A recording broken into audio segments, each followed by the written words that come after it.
అందమైన చిరునవ్వుకి వినియర్స్ ఒక అద్భుతమైన వరమని బెంగళూరుకు చెందిన ప్రముఖ ఈస్థెటిక్ దంత వైద్యులు డాక్టర్ దీపక్ మెహ్రా పేర్కొన్నారు. కాకినాడ ఏ కన్వెన్షన్ హాల్ నందు కాకినాడ ఐటీఏ సభ్యుల ఆధ్వర్యంలో అందమైన చిరునవ్వుకు వినీర్స్ అనే టాపిక్ పైన సదస్సు నిర్వహించారు. ఈ కార్యక్రమానికి బెంగళూరు నుండి ప్రముఖ ఈస్థెటిక్ దంత వైద్యులు డాక్టర్ దీపక్ మెహ్రా విచ్చేసి వినీర్స్ పై సదస్సు నిర్వహించారు.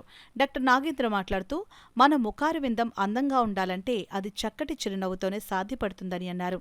రాష్ట్ర IDA CDH convener doctor Addala Satyanarayana మాట్లాడుతూ, ఇటువంటి వైద్య విజ్ఞాన సదస్సులు నిర్వహించడం వల్ల మన వైద్య రంగంలో ఆవిష్కరణ అవుతున్న ఎన్నో కొత్త విషయాలు నేర్చుకోవడానికి ఆస్కారం ఉంటుందని అన్నారు.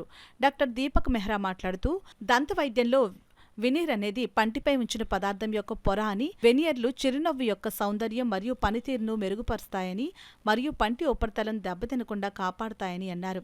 ఈ కార్యక్రమంలో doctor Padmavati, doctor Samanvitha, doctor Srivalli, doctor Deepa, doctor Kiran, doctor Manoj, doctor Ajay, Vishwanath, Kakinada ITA సభ్యులు, డెన్స్ ప్లై కంపెనీ సభ్యులు పాల్గొన్నారు. దీనికి మా ఐడియా ప్రెసిడెంట్ డాక్టర్ నాగేంద్ర, అలాగే CD convener doctor Kiran Raju సహాయ సహకారాలు అందించారు.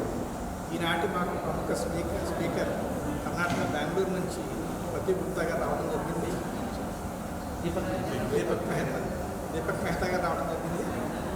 సో ఈవేళ ఉదయం నుంచి ఇప్పటిదాకా కూడా మేము అందరం కూడా ఈ వర్క్షాప్లో పాల్గొనడం జరిగింది. ఇదేంటంటే మనం చిరునవ్వుల్ని మరింత అందంగా తయారు చేసుకోవడానికి ఈస్థెటిక్స్ అండ్ కాంపోజిట్స్ మీద ఇవాళ వర్క్షాప్ జరిగింది. సో దీనికి ఉదయం నుంచి కూడా మేము ఇక్కడ 50 మంది డెంటిస్టుల దాకా మేము అందరం పాల్గొన్నాం. కూడా ఇటువంటి కార్యక్రమం మనపరంగా చేసిన ఐడియా కాకినాడ అందరికీ కూడా ధన్యవాదాలు. Thank you. I would like to thank the whole team of IDA Kakinada branch for inviting me to this lecture cum workshop on direct composite veneers. We had good amount of participation. All the participants were really excited. They are extremely happy to learn this technique, the art of restoring teeth and giving smiles to our patient.